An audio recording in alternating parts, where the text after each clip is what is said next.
doing real time? What the fuck is wrong with you? What the fuck is you talking Who about? the hell is Kianna, Tommy? Kianna who? Oh, you dumb now? You know who I'm talking about. I don't know no fucking Kianna, man.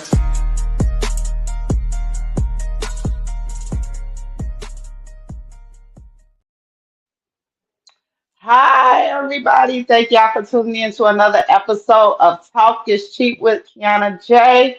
I am your fabulous host, Kianna J, and I'm back with another fabulous episode as usual. I'm here with somebody I've been trying to get an interview with since I was at his album release party. Musician, songwriter, singer, guitarist, everything, you know. Introduce yourself for the people, please. Good evening, ladies and gentlemen. My name is Sean Hinton. Let me do this the right way, how I normally do it. Good morning, good afternoon, good evening, good night, wherever you are in the world today. It's your boy Sean here, a artist and musical director for Mary J. Blige, but also an artist. I am an artist, Sean Hinton. Dropped an album Valentine's Day, named Art. Kianna was there and enjoyed the music. Everybody know me from Gucci, so Sean Hinton, aka Mr. I'm Gucci. So yeah, Mr. I'm Gucci. Where'd that come from? my song, I'm Gucci. You see, Mr. I'm Gucci. Stepping song. That's the song. That's the stepper's choice. I'm Yeah, yeah. yeah. Speaking of, I first heard your music when I was at your album release party. Mm-hmm. I'm gonna tell a story on how I ended up there. Um, it was actually my birthday that day, and one of my best friends was your DJ that day, and she was like, "God darn it, I mixed up my days." She mixed up the days of your album release party with my birthday. Aha.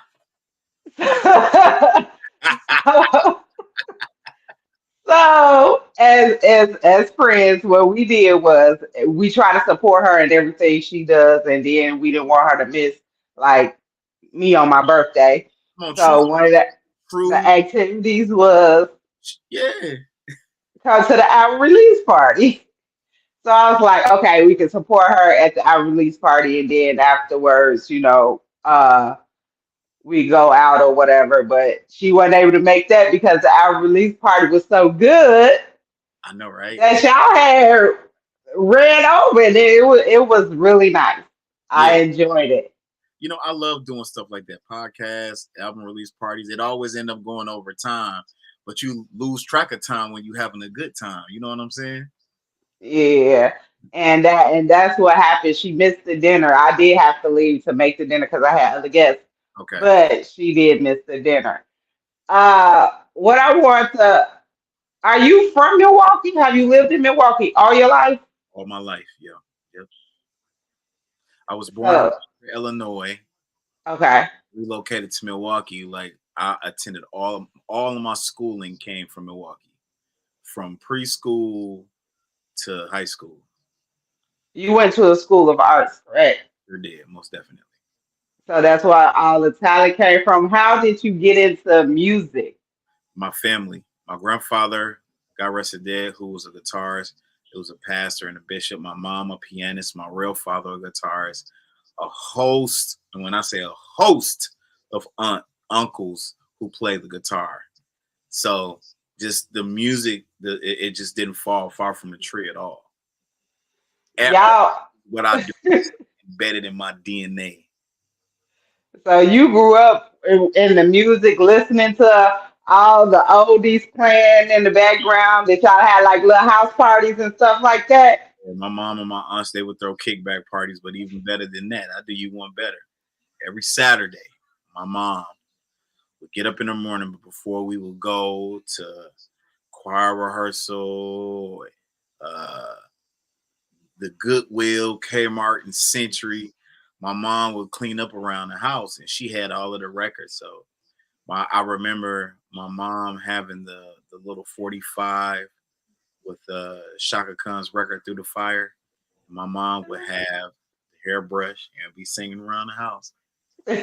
my most fondest memories. Like that's I, what that's how I fell in love with music. Like we had that. My mom has the LTD album, the Shy Lights, Heat Wave. Heat Wave is definitely one of my favorite R&B bands. You know what I'm saying? Um, Jeffrey Osborne, Luther Vandross. Um, man, I can go on and on, right? so Earl many of them. Myers. So many. Yeah. So many of them. So I was listening to your album. Hmm. Art is the name of the album. But Absolutely. before we get to that, you was Mary J. Blige's guitarist. How did you come up on that? Um, Good friend of mine by the name of Rex Hardy called me Mhm. in 2004. I met Rex 2002 at Summerfest. He was playing with this group called Jersey Ave. I was trying to make a name Mhm. for myself in Chicago because Rex lives in Chicago. So I, you know, I didn't think playing R&B would be obtainable. I just was, I'm a church dude, so I thought playing Right. cats like Minute Standard was good enough for me. But Rex had bigger plans. So through Rex, I was able to do Dave Hollister, and Dave Hollister opened up some more doors to do other things. But 2004, I was on a gospel tour, and Rex called me, and he told me that Mary was, you know, getting a new band, and that I was going to be one of the people that got the phone call.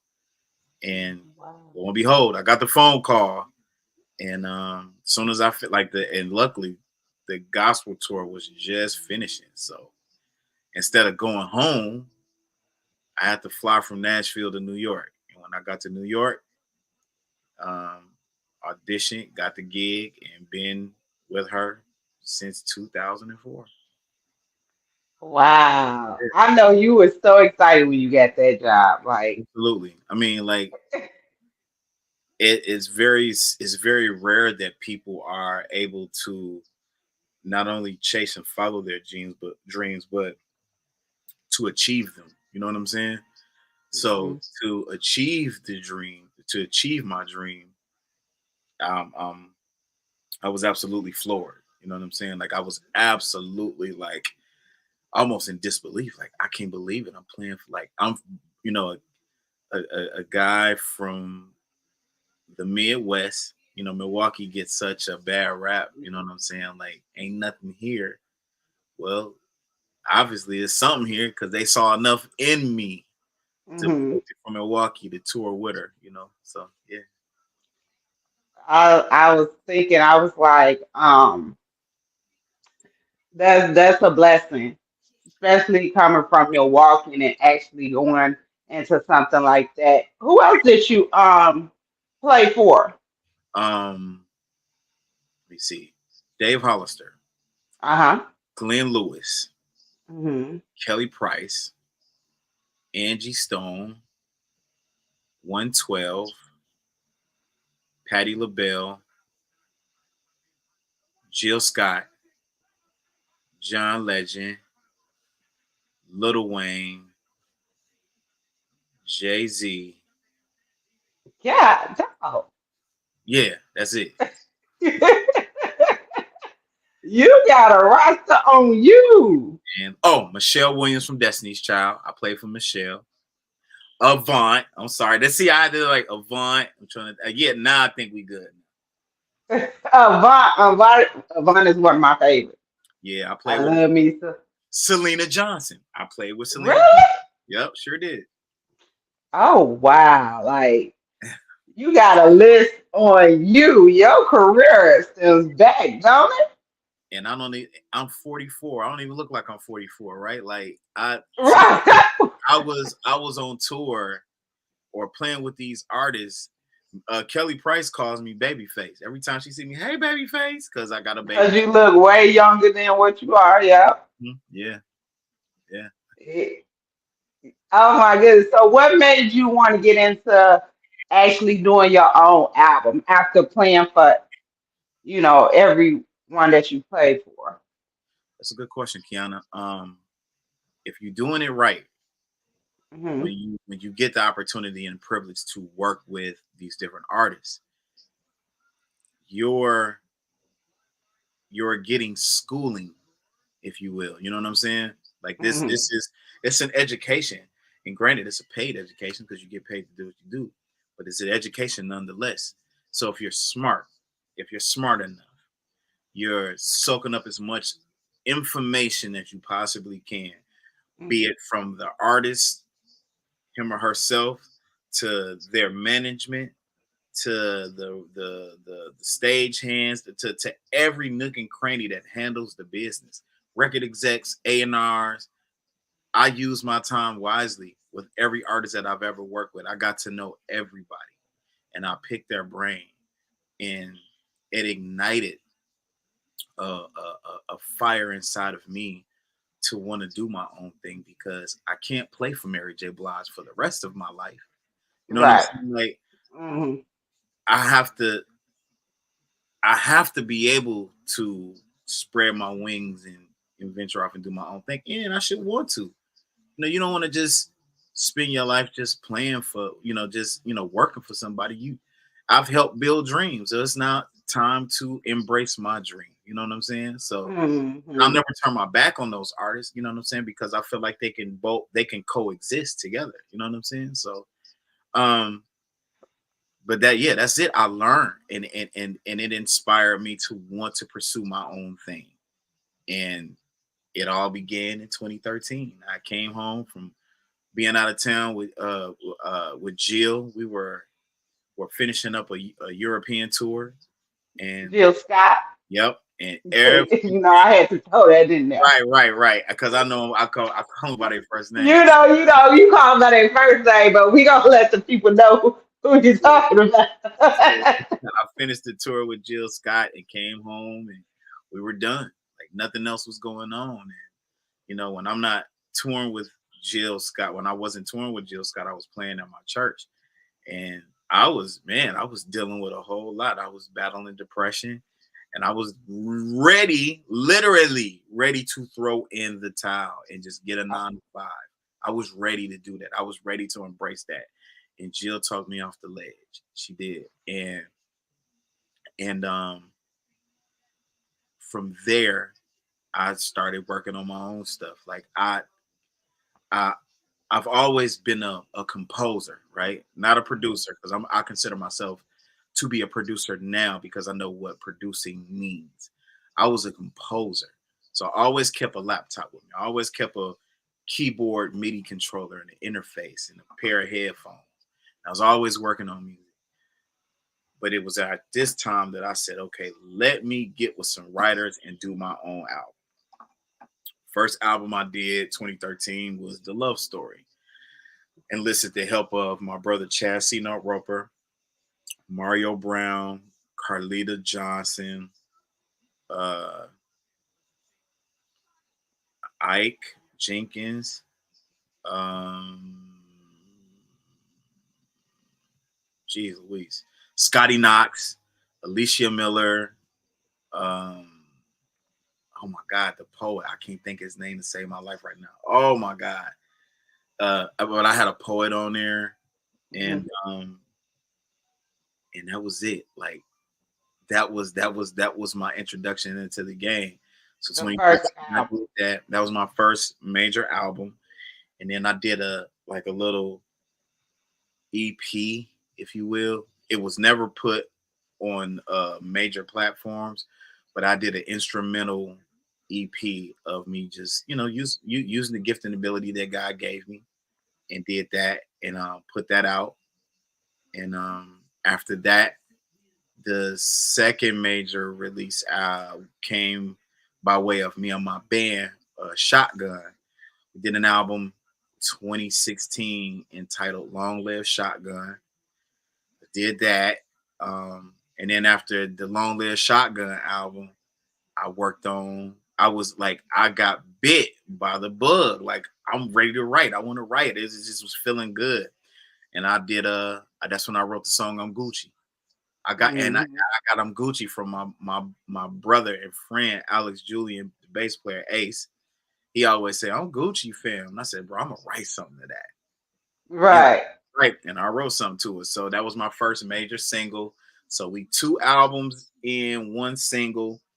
Um, after I'm Gucci, I did another major single around 2018 called Good Thing. And then after that, I came out with another Shotgun album. That one was called uh, Reloaded. That was another You major. was doing a lot of writing. Oh yeah. Oh dude, you wouldn't believe like then because everything was so spaced out. 2013 I Mhm. did an album. 2016 I did an album. 2020 I did an album. Like and then here we go. 2023 I dropped Art.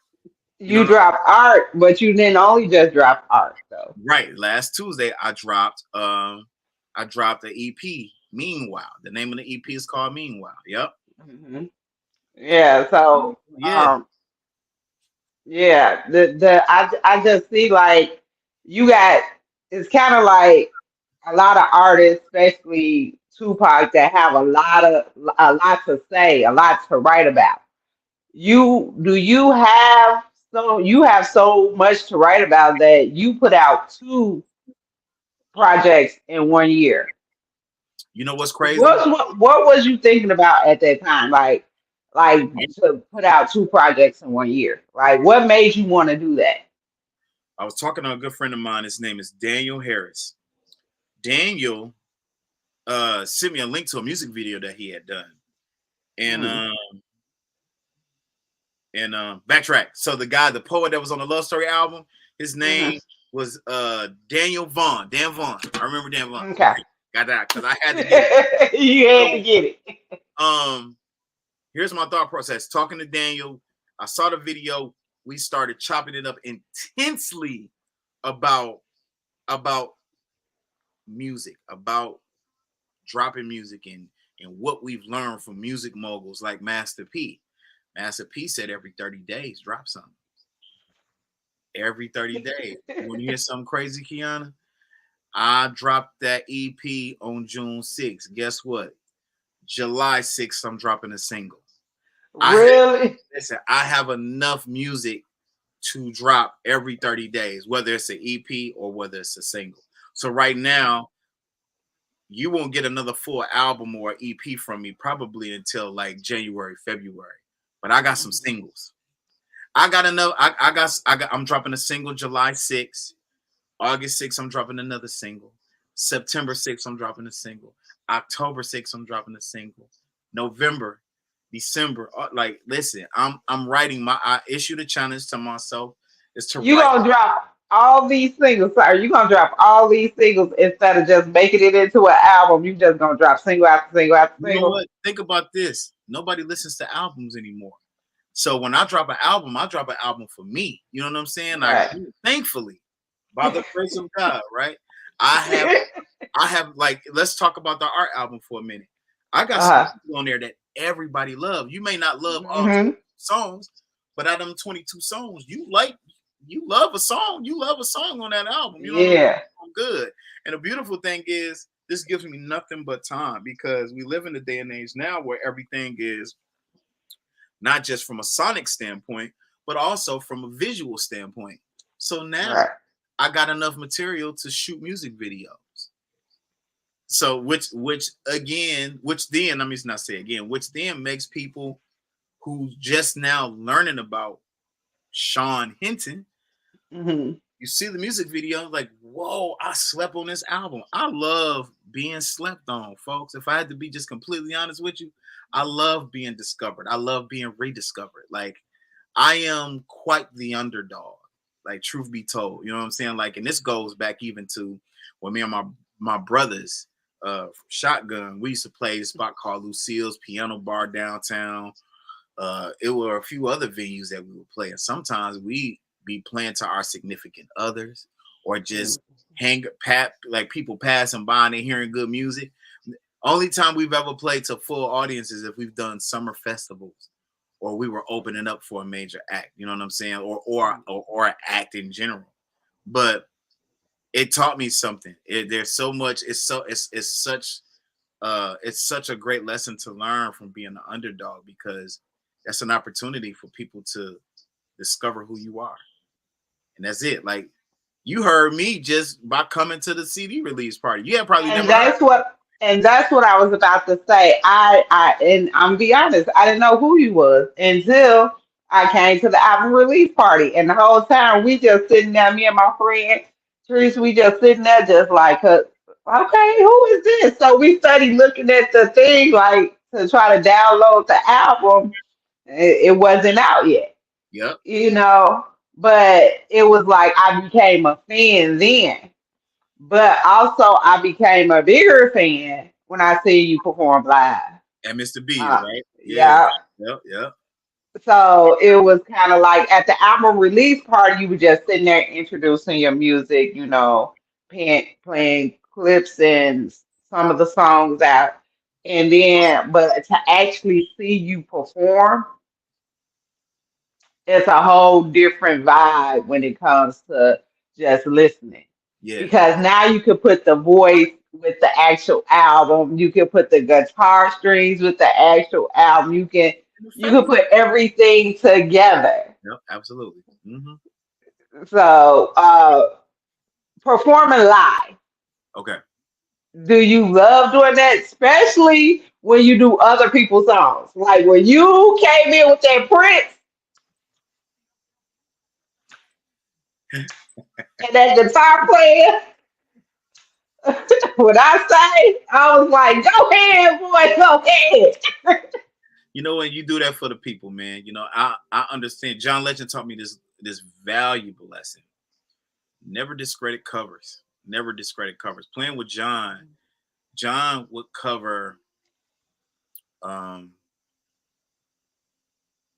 Bruce Springsteen, uh, "Dancing in the Dark," and every time he does that song, like he has the audience eating out of the palm of his hand. So Mhm. for me, it's like I used to discredit cover tunes, but then I have to think about Whitney Houston covered Dolly Parton's "I Will Always Love You." You know what I'm saying?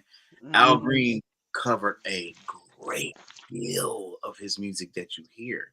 Like that's Mhm. "Lay Your Head on My Pillow." That's a country song.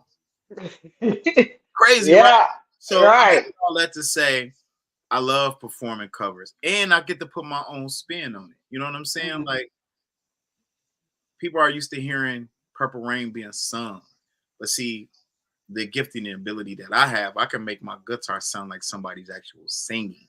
Actually, Yes. I can sing, but I like to, I like to have a nice, decent balance. You know what I'm saying? And it goes over well. But I truly enjoy it. I truly love it because I know when I do my original music, people are learning. But that's what I Mhm. learned. Like the sprinkle some covers in there, give them something that they're familiar with, get their attention, then do your stuff. Now I got your attention. Now you finna sit down and you finna learn. You finna learn me. Yeah, learn who I am. Get Exactly. that. You did. And so to answer your question, yes, I love performing live. I love performing my music, but I also love performing covers. I dig it totally. With performing live, it just be you. Um, Soon you probably will have a band to help you out. I have a band. Can Oh, I okay. be honest with you? These places that be booking me can't afford me and a band. So That's understandable. I try to give them the best price Best possible that works price. for them, and I can still give them something that they'll cherish and enjoy and appreciate. You know what I'm saying? Like I just got to a place, Kianna, where I don't. I've done it. I've done it enough here in the city to be extremely tired of it. You know what I'm saying? Like the sense of making $100 to $150. You know what I'm saying? Like, Mm-hmm. no, we're not doing that no more. And not only am I not doing that anymore, Not but you. anybody that I say is in my band, you're not making no less than two. You know what I'm saying? Like we're worth it. We're definitely worth it. And regardless of the stigma that club owners put on, with local musicians and stuff like that. It's like I still believe in taking care of your people. I do. I still believe in taking care of my people, and I take care of my people. So if they can't afford me and a band, I'll make it where you can afford me. You still finna come out your pocket. Pocket. But Because yeah, my accolades speaks for themselves. you know, So I'm finally at a place, right? I'm finally at a place where I can use my accomplishments as leverage. I for a mhm. long time I didn't like to do that. Like, look, we got Sean in here. Tell him who you play for. Like, why do I have to do that? Like, I'm not caught up in the hype. And I get people want to celebrate you, and I appreciate that to the fullest. But like when you take that away from me, when you take the guitar away from me, when you take the singing away from me, you take the artists that I've worked with, you take all of that away from me, guess who I am? I'm just plain old Raymond. You know what I'm saying? Like, that's it. So I keep that in mind with how I move. You know what I'm saying? Like, I can't be arrogant. I can't be cocky. I don't have it in me to be that way. Now I'm learning that there's a difference between being cocky and being convinced and confident. You know what I'm saying? So Mhm. like I've worked hard to, I've worked hard building this resume of mine. You know what I'm saying? Yes. Yeah. I'm finally at a place now where I can say, like, yo, listen, I hear you loud and clear. Get your worth. I know my worth. Somebody know your worth and triple it. Pow. Yeah. You know what Get I'm your worth saying? Yeah. because you are worth it. And at the end of the day, they don't lowball me when you ain't gonna lowball the next. No, no. Just And because we real. know each other. For real. That's serious. That's real. That's square biz right there for real. Like, but they do it hoping that you don't know your worth. And then they'll try to Mhm. sell you. They'll try to sell your dream. Well, man, listen, this is great exposure. Like, nigga, I don't need exposure. I'm good. Like, I got all the Right? Your own exposure. seriously, like I've played to 80,000 people. What are we talking about? Like, if we gonna be anything, let's be for real. Exactly. Me playing at your bar ain't exposure. This is fun for me and profitable for you. For You know what you. I'm Yeah. saying? So that's it. Well, at least you like doing what you love to do. Thank You you. know, I think you stay booked and busy. By the I book, always say at the end of the day, get your coins at the end of the day for real. because ain't nobody finna hand you nothing, but you worked hard for everything that you got. Yeah, Starting off, let's go back to your album art. yeah, art, yeah. What was your inspiration behind that album?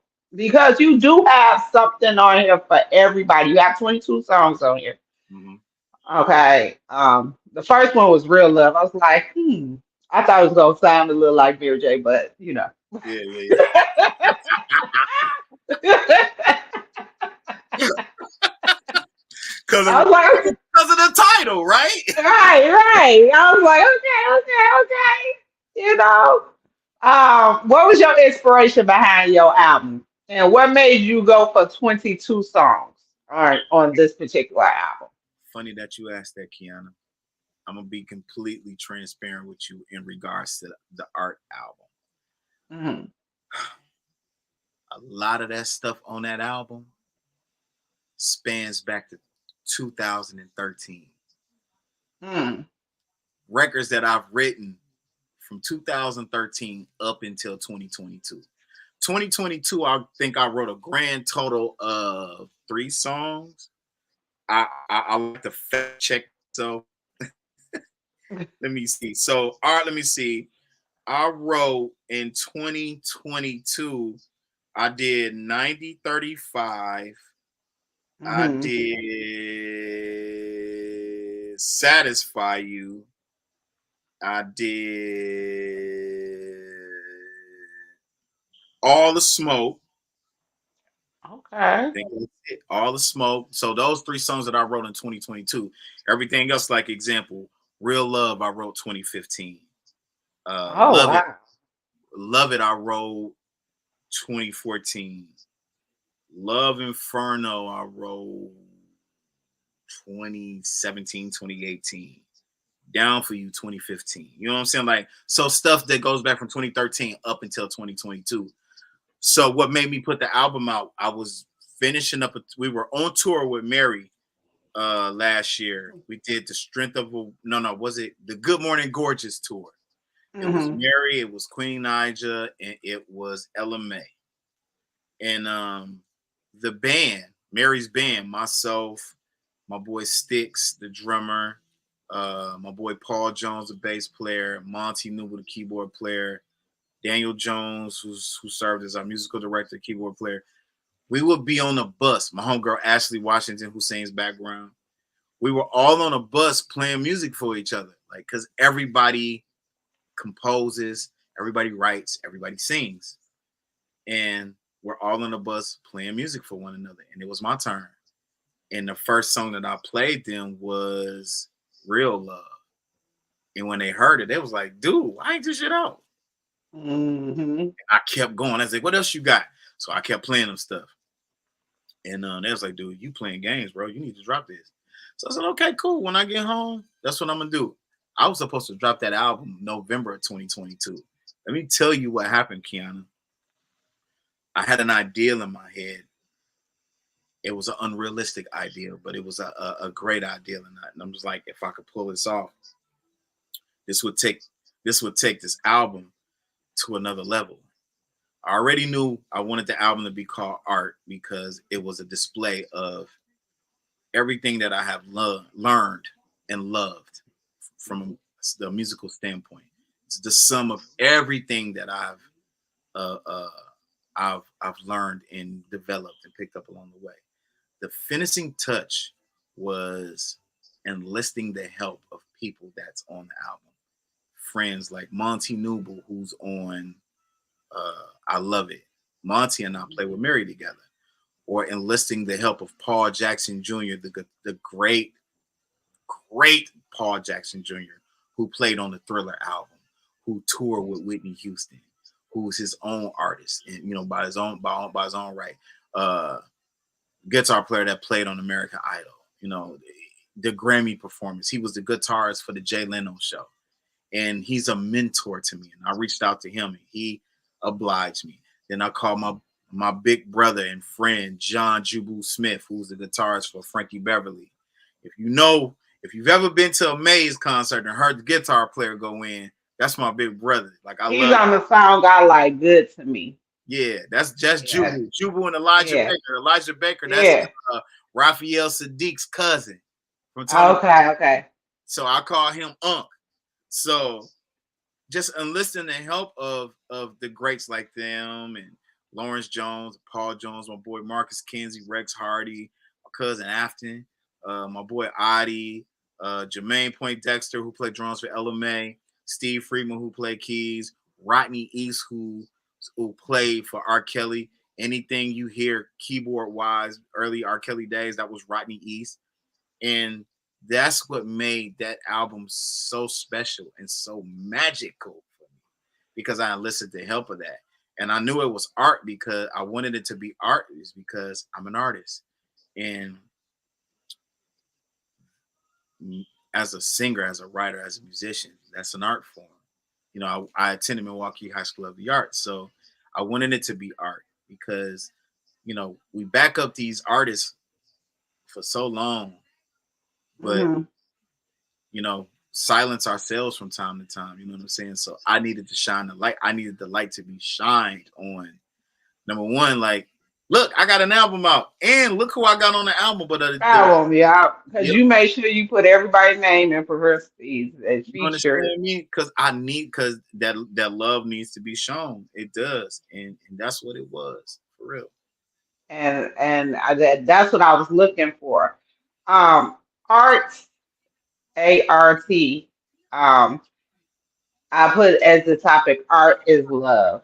A lot of these songs are love songs. Yeah, Um, on here, are any of them inspired by personal love life? no, I had to throw that in I there. think I'm just a No. big fan. I'm a big fan of love. I am. I'm a fan of love because what I know love to be now at the age of 44 versus what I thought love was growing up, Mhm. even in my early stages of adulthood, I write from that place. Like, Mhm. you know, love from the aspect of the art album is everything that I imagine love to be. Everything that I imagine love to be. Now, what do we know love to be in actuality? It ain't a bed of roses all day. It ain't. No, it's not. It's the highs, it's the lows, it's the you know. I ain't talking to you today. You know downstairs in the living room. Like, Not today, not to maybe not tomorrow. I give you three you know what I'm saying? Like, days. you like ain't nobody feeling you're the sun that brightens my day. You know what I'm saying? You know what? When I think about that, I always think about my favorite New Edition song. Can't Sunny stand day, the rain. everybody Yeah, loves them. Yep. And that just reminds me like of a piece of love. Can Are you able to stick around when it rains and storms? and the And truth, that's why I was thinking sometimes about your album too, because I always wanted to know, as R&B artists, do y'all actually sing y'all truth? Do y'all actually write your truth? Like, or is it just putting it out there because what you want it to be? Like it love. it it, it it's 50-50. Hmm. Sometimes we write from truth. Other times it's art imitating life. Right. Other times it's art imitating life. You have to, as a songwriter, and just from what I've seen, because I've been in a few songwriting sessions, and just to pick the brains of the songwriters and seeing what it is that they're writing, Hmm. a lot of that stuff be some amazing stuff that they're writing, but it's just lines. You know what I'm saying? Not to take Hmm. away or diminish the glow or the shine, but you know, we're selling a idea to you as a writer. Some of the stuff again is from personal experiences, others stem from a concept. You know what I'm saying? Like, let's write about love. Let's, like sometimes and it happens so like unawareingly, right? The way that I write, like, I don't know, you can't see this. You see this right here? That's Yeah, that's your mic. this is I'm talking to you from my studio, Hmm. which happens to be in my closet. So the way that I I had somebody's studio in my closet before. Don't worry about come on, man, it. listen, I ain't even ashamed. Like, I love it, Look, don't even be ashamed. I had a whole studio like in my closet. And I already know how that go. I already know. dude. And I say, I look, the best thing that ever happened to me. But this is where the magic, as they say, the magic happens. But I don't write from a standpoint of literally writing down. Like, I will sit here at my computer, run the track, listen, and I come up with a line, and I record the line in my head. Pow.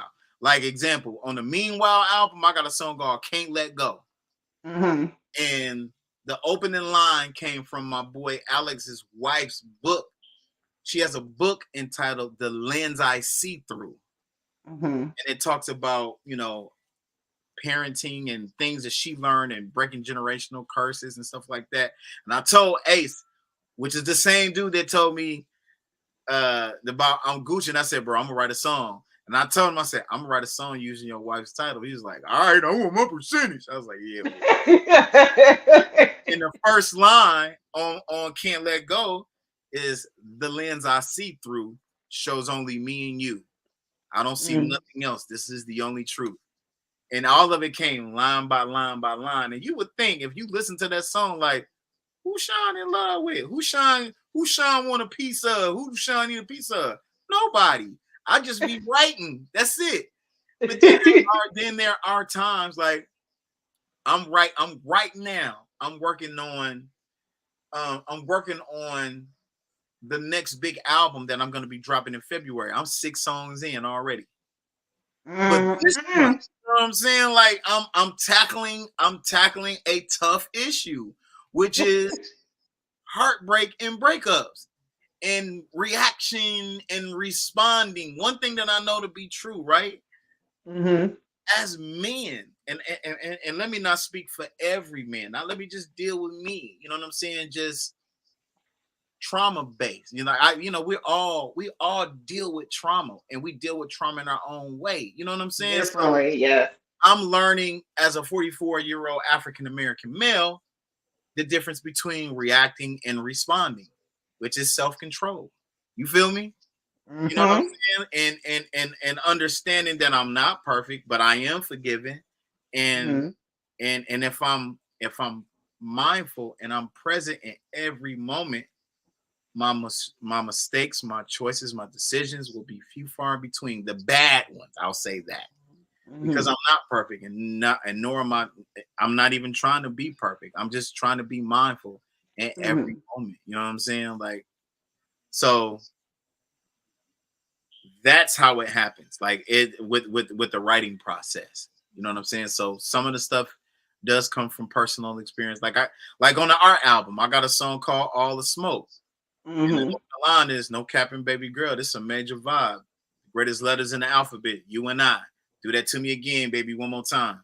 Like I don't have game like that. I can talk my shit in a Wait song. a minute. You so the lines that you put in your songs, you wouldn't say them like out to somebody. It sound corny Person. if you was talking that late. Kianna, what if yeah.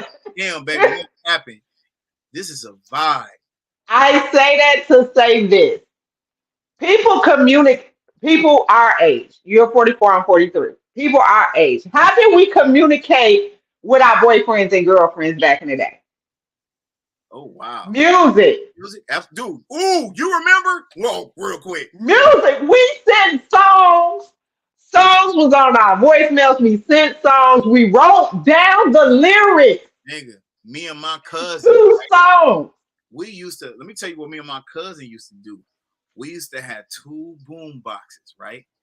And the boom box had a cassette tape where you could record, and we would play the radio, and we would narrate a mixtape that we would want to send our girlfriends.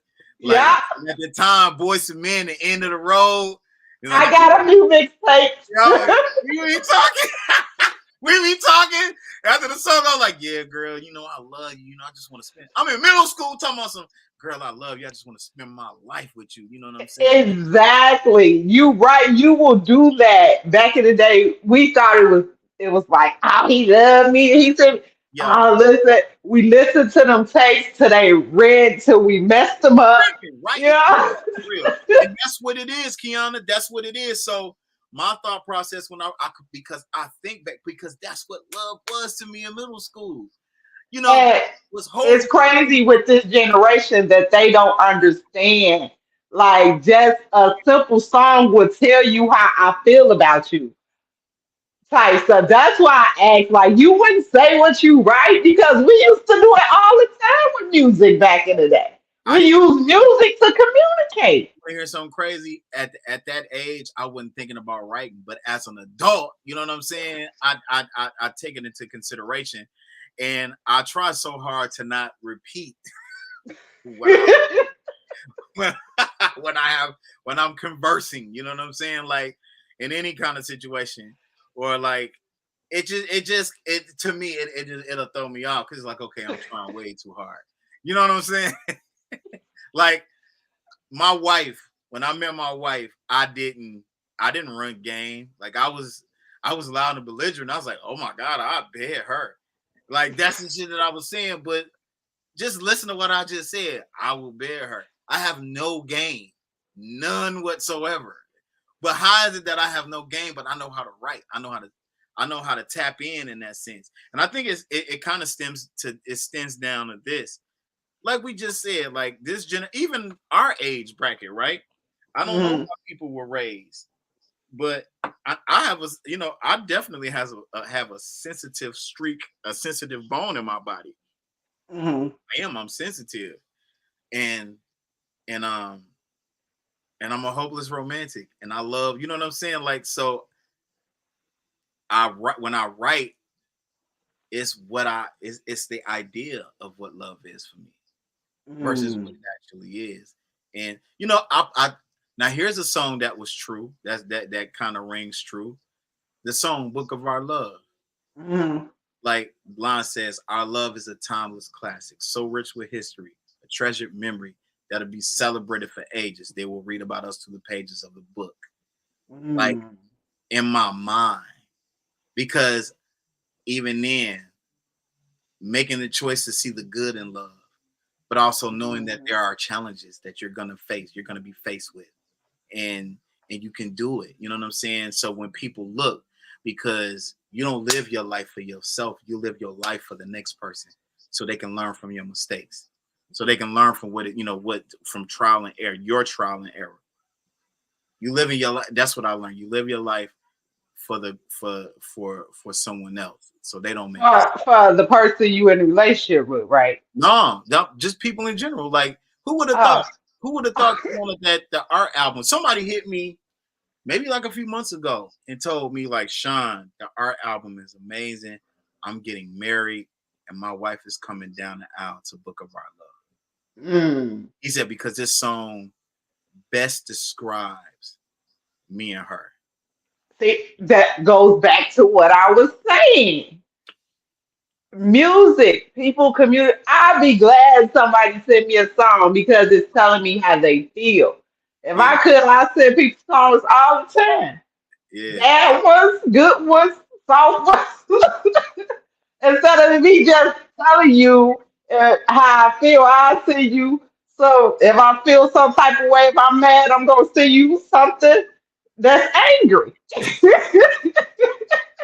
and I sent one You back. don't know exactly how I feel.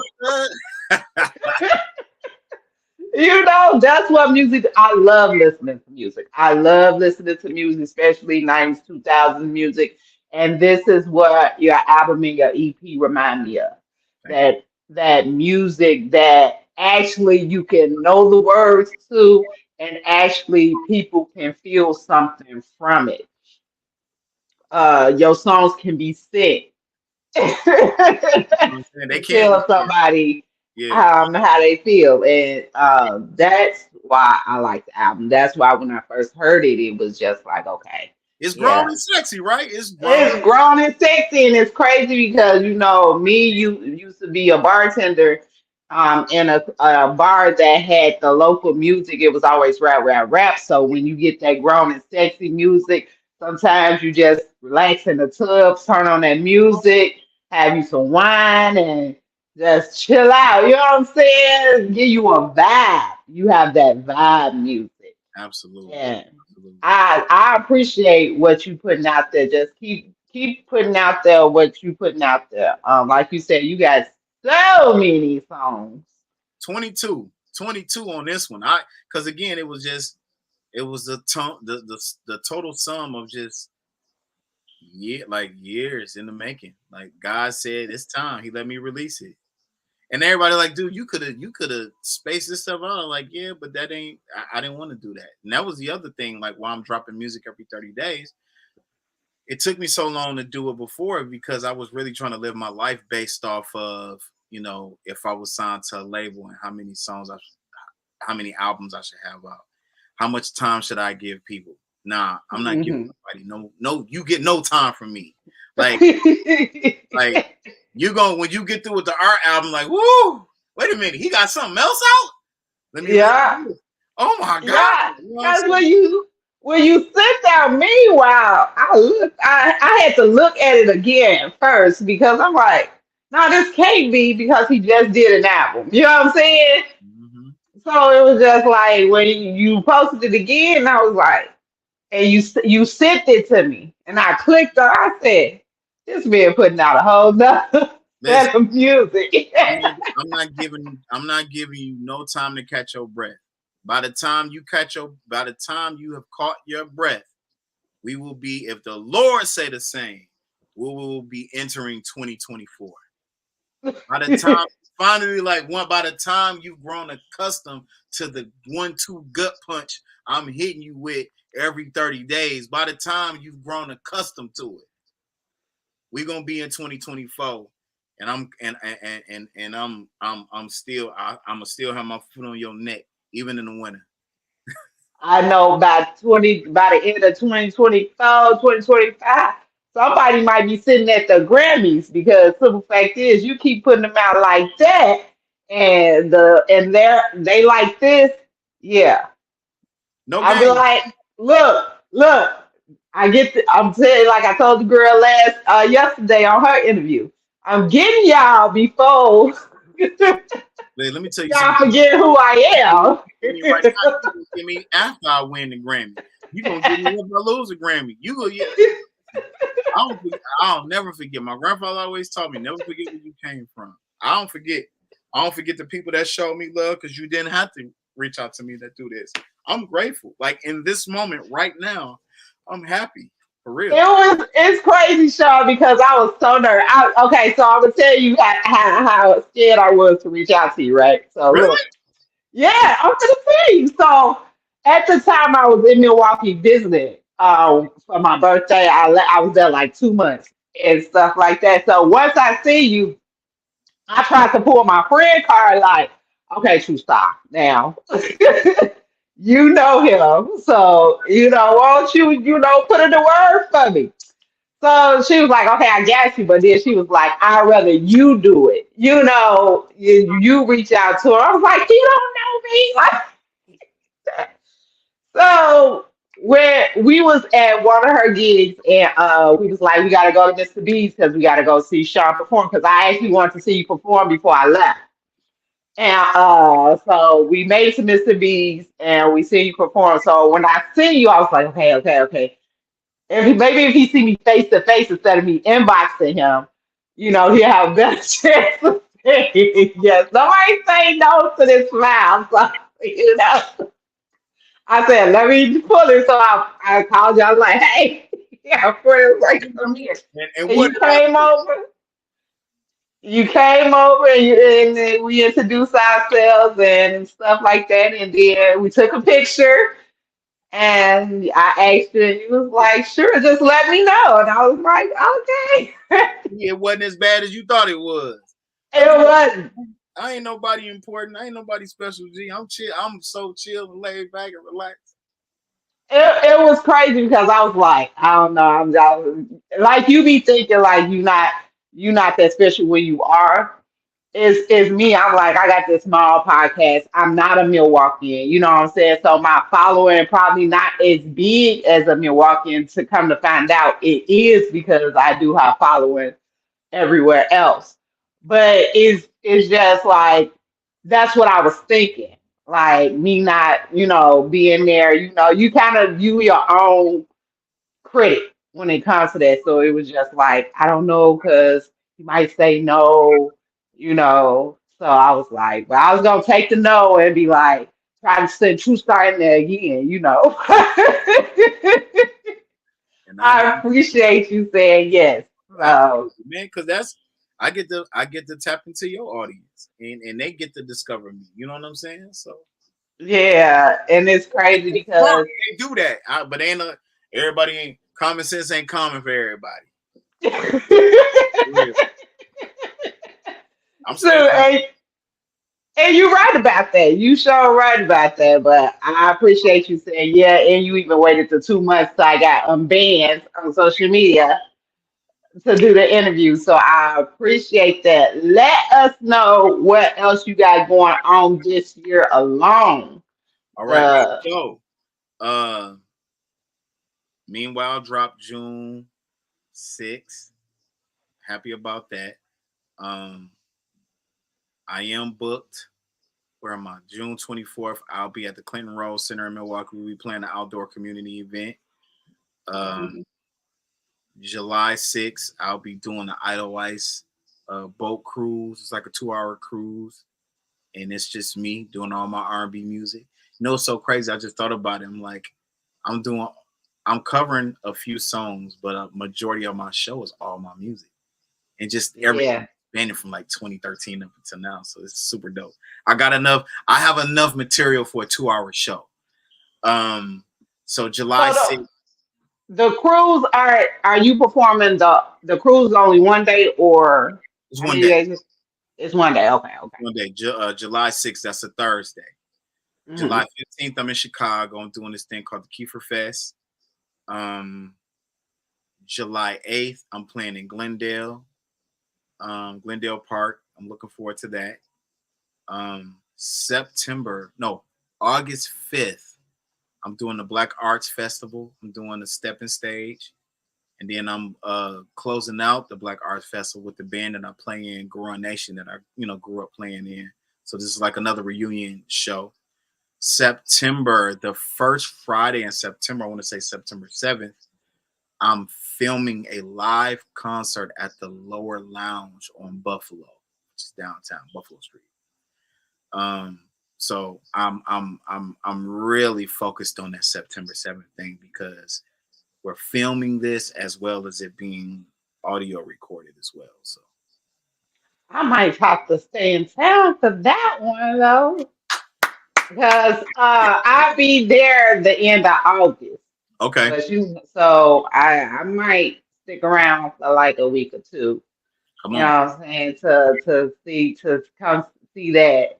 You know, because like I said, I enjoyed your live performance. So I And would. guess what? That night I will have a band. Actually, Oh, really? I might have a band, so you ain't gonna want to miss that one because we Oh, actually yeah. this past Sunday I covered this Drake record called "Going Home." I Hmm. covered that. Okay, and you from Memphis, Tennessee, right? I covered, and I gotta send you the copy. I cover Al Green's "Glad You're Mine." Really? You Oh, gotta send this. I want to listen to that.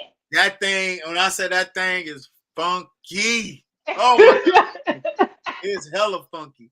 So I'm covering records, but like I said, I'm putting my own spin on it. You know what I'm saying? But you getting a lot of my music though, a lot of music. Okay, okay, let's go to this question then. Who is the one person that you would want to cover that you would want to cover and put it on one of your albums? The one person that you haven't already covered or probably have covered, but ain't covered the way you wanted to cover. I'm gonna tell you the record that I want to put on my album right now. What Drake is it? "Going Home," the way I did it. Like I put my heart and soul into this Drake record "Going Home." Like we performed it yesterday, and Mm, and everybody there, and I performed it 2 times. Like, um, it's this young lady who birthday was her birthday is today. Happy birthday, Mia, by the way. But she had she had a birthday party at 502 on Garfield. You ever been to 502 in Milwaukee? no. Okay, you got to go check it out. It's nice. It got a little hole in the wall type of vibe, but it's but a very big hole in the wall. But I sat in with Cigarette Break last night. Hmm. But before I sat in with Cigarette Break, I performed Drake's "Going Home" and Al Green's "Glad You're Mine." But the record that I would love to put on my album, because everybody that heard the record, they was like, "Bro, I actually like your version better than Drake's original version." Cause it's so musical. It's in the cut. Like it's another record you can step to. Like and that was Hmm. my thought process behind it. Like I want to give people something to step to. So it's Right, right, right, right. different records. So you can dip and glide and slide. That's the record, the cover, a record I would love to cover and put on my album. Like I'm really in works with trying to figure out how to release "Going Home," because I believe that if I get the opportunity and the privilege to drop that and then do like a little video to it, that's what's going. Hmm. I feel like that's what's really gonna give me, because I'm already gonna That yeah, push yeah that gets that you. push, because people already know. Some people already know who I am. I Hmm. put this out, the world is gonna know who I am. You know what I'm saying? Like Right. I see myself getting over 1 million views on TikTok and Instagram and the Facebook reels. Speak it up. Speak it up. You feel me? You know what I'm saying? Yeah. Get the licenses you need to get that done because at the end of the Um, day, if you believe it, most likely it will happen. Absolutely. Yeah. Absolutely. So give everybody your social medias. Okay. Social media handles. This is real easy to remember. My name is spelled SHONNHINTON. Now you take that and add that to Instagram. You type my name in, you can find it there. Type my name in on Facebook, Sean Hinton. Type my name in on Twitter. Type my name in on TikTok. And I'm about to be on Twitch. Really? I'm about to be listen, Kianna, when I said you'll have no room, there'll be no time to catch your breath. Because it's gonna be one of them situations where you're gonna be like, yo, this nigga is giving it all to me. Giving it all. And it's everywhere. And it feels so good. That's what it is. I just watched a clip. Barry White said, music is my lady. He said music is his lady. He said, we don't fight, we don't argue. He said, and she can't be nothing but a lady because the music that Barry White did was so soft and so simple. You know what I'm saying? Like, that's what I want. You feel me? Yeah, that was my daddy favorite artist, Barry White. He loved him some Barry White. Absolutely. I still love Barry White for real. Like, that man was funky just way before his time. But that's what it is, though. Seriously, like you have no room to catch your breath. I'm hitting you, and you're gonna love it. It's just like it's gonna hurt so good. And that's good. The more music you put out, the more everybody would know who you are. And again, like I said, I enjoyed the two projects that you did put out. Are you planning on putting your old projects on the social media platforms, the streaming platforms? It's already on there. Like I was looking for. You said your first few albums on there. Love Story. Type in Sean Hinton. How do you stream? Yeah, I see it. Yep, I got it. Yep, and then the Shotgun, Long Live Shot. Now, let me warn you. Shotgun album sounds way different than the Sean Hinton albums. Like Shotgun, like I'm on my blues rock type situation. All right. Yeah, so I want to thank you for doing this. I enjoyed it. I hope you enjoyed it. I really did.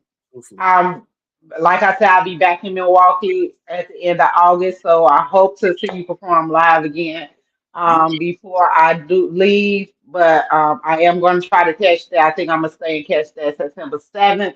Okay. Me and the girls going to come meet True, Treese, and Josh are going to come through and support, that on you or whatever. But you are doing a great job. I'm loving all of it. Thank you. You caught a fan at the album release party, and that's what you do it for. You never know. I remember you sitting there. You were studying me, nigga. I was like, yeah, come on. I saw you. I was looking. I was like, come on with it, shawty. Come on with it.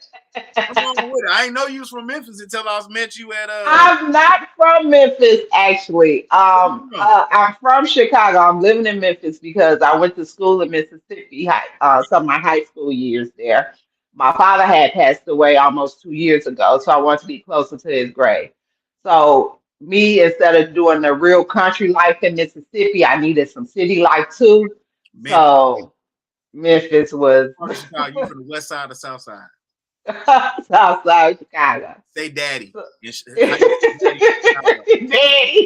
Daddy. That's how y'all say daddy. Y'all say daddy. Yeah. But yeah, so Milwaukee, I ended up living in Milwaukee for like 6 years, almost 7 years. Okay. And I come back and forth because I still work there. And as you know, my podcast is stationed there. I met a lot of great people there, and which I meet more and more great people like you and Xavier, and you know what I'm saying? I'm just coming across so many new people. Right? Absolutely. And y'all are some great artists, y'all career driven, y'all, teach people how to, get there, help people try to get to the place they need to be, you know what I'm saying? Or I always say when I came to Milwaukee, I fell into the right crowd of people because Man, ever since the people I fell into the crowd of is a domino effect of me getting the things or needing the things I have. And it was just like, damn, God put me here for a reason. So, exactly. Yeah. Absolutely. well, I appreciate you and I thank you. And I will be trying to interview you again before you hit that Grammy mark. I'm ready whenever you are, folks. I'm keeping it above 50 with you. I'm ready whenever you are. We can do it again next week if you want to. I don't care. You are booked and busy. So, but thank you again. Y'all tune in for Sean's. He has an EP out called Meanwhile, an album called Art, them the two recent ones from 2023. He will be dropping new music every 30 days. So look out for Sean Hinton on YouTube, Facebook, Instagram, wherever you can find him, put his name in. If nobody told y'all today, I am going to tell you I love you.